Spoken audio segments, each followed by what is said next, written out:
give the client what I'd want to see when I go to a shop. And she was really busy, but for the wrong reasons. Pushing her breasts on his head whilst she's like cutting his hair really closely. A lot of barbers up there, they're just like scraping away in rough and going over the same area over and over. It's like, what are you doing? It's like you're masturbating with a clipper or something. What are you doing, bro? Once they come back a second time, that's when you get the review. My advice is do your research before you go to the shop. And there's a pandemic of generic, cheap, unhygienic barbers in the UK. And they're going to soon be washed out. I hope everybody learned something today. Hello, my name is Roman. I am owner of Arrows Digital Agency, and today I want to interview one of the best barber in UK. What's up, bro? How you doing today? So I'm good. How are you?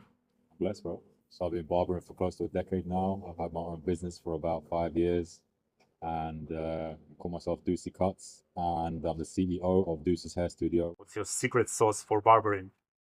Can't really tell you all the secrets, bro, but what I can tell you is that I take a lot of pride in hygiene and make sure there's no cross-contamination. I'd like to give the client what I'd want to see when I go to a shop. And to be honest with you, I don't see anybody doing what I'd like to see.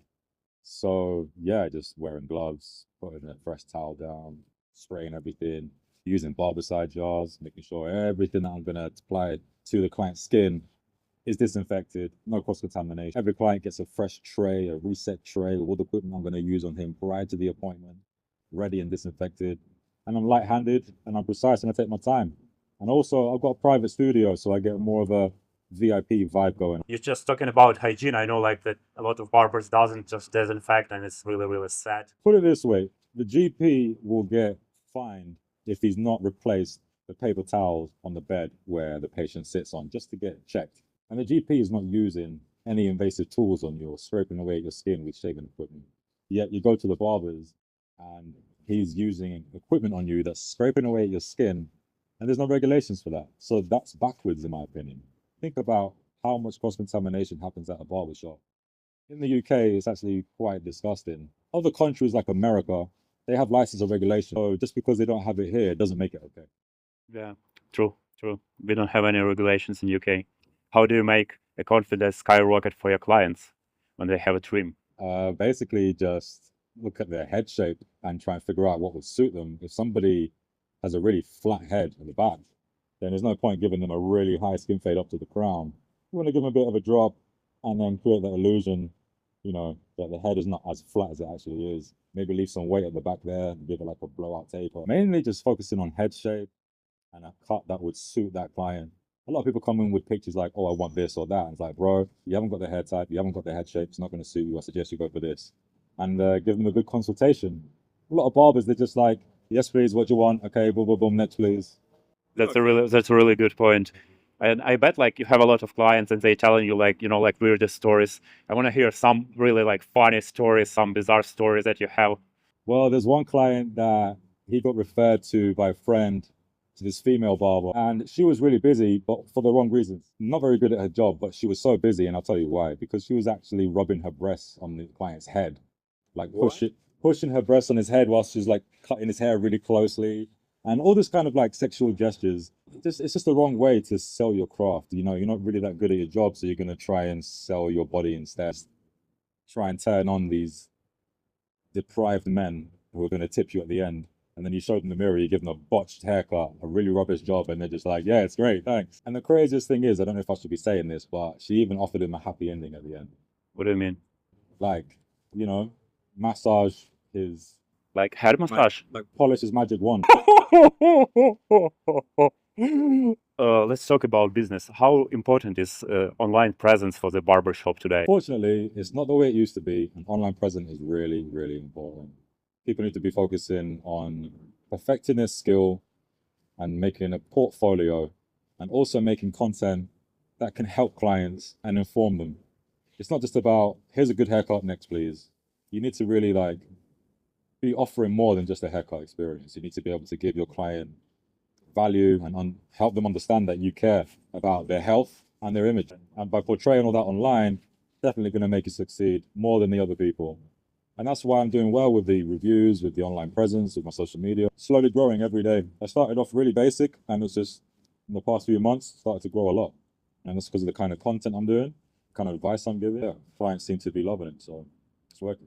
I just have a question. As we made your website, does it make you look more professional? Does it help you to get more clients? 100%. As soon as somebody clicks on the Google and they see that you've got a link to your website, and if you've got a professional website, which is like just straight to the point, good quality, professional, simple and sophisticated, that's what they need. Because people haven't got time nowadays to be sifting through loads of information just to get to what they're trying to look for. They just want to see a few portfolios, a few pictures, kind of book an appointment, address, whatever. Yeah, website is 100% crucial. Remember that DeepSeek kind of scandal that everyone was bizarre and everyone's thinking about AI taking job. Like, what do you think about like AI in barbering?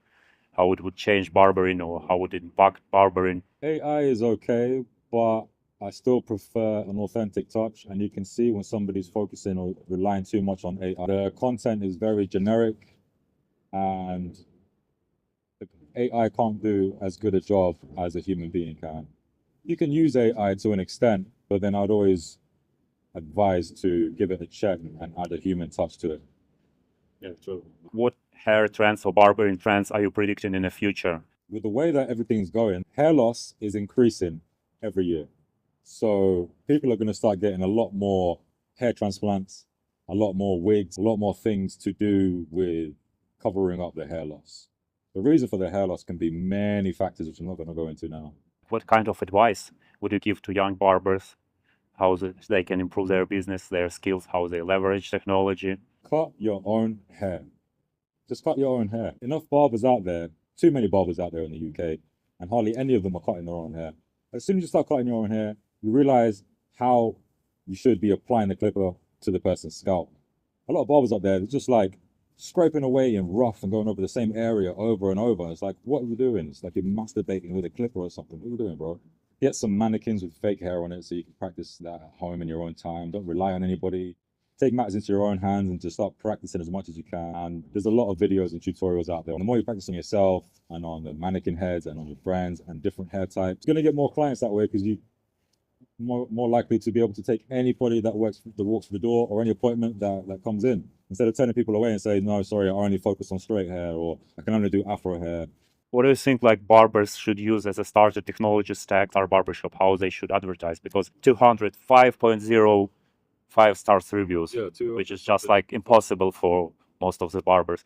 To be honest with you, bro, when a client comes in and you give them a good service, if they're a first-time client, I wouldn't annoy them. Oh, can you leave a review? Like, they're a first-time client. Let them experience it first. And then I wouldn't even send them a link. Like, here's a link. Please leave a review. I wouldn't even do that. I would wait until they come a second or third time. And then I'd tell them, like, look, you're here a second or third time, so I must be doing something right. Can you do me a favor? Get your phone out and leave a review. And they can't really tell you no. And they're not doing anything anyway. They just sat there waiting for the haircut to be done. So whilst they're sat there, they can give you a review. But if it's a first-time client, let him taste the product first and leave him the hell alone. Do a good job and let them come back. Once they come back a second time, that's when you get the review. And that's what I've done with all my clients, and it seems to be working. What should I do, like, if I come to barber and get a bad haircut? My advice is do your research before you go to the shop. Because once you're there and the guy has done his haircut, he's going to expect his money. He's probably going to call the police if you don't pay. You just want to avoid all that altercation. So if you go somewhere, you didn't do your research, it's your own fault, really. Just pay and don't go back. Do your research, understand where you're going before you go, and you get what you pay for. Barber, would you do, like, if clients say, like, oh, I don't really like this haircut? Well, it's pretty much impossible when they come to sit in my chair because I talk them through the haircut the whole way through. I let them know exactly what I'm doing. I give them a consultation. They've seen my portfolio before they come to me. All my clients, they come from online or referrals. So they all look and analyze my work before they come to me, so they know what I'm about and what I can do. Should you go like to the barber that do the art style that you like? Okay, well, there are people that cut hair and then there are barbers. So there's a difference.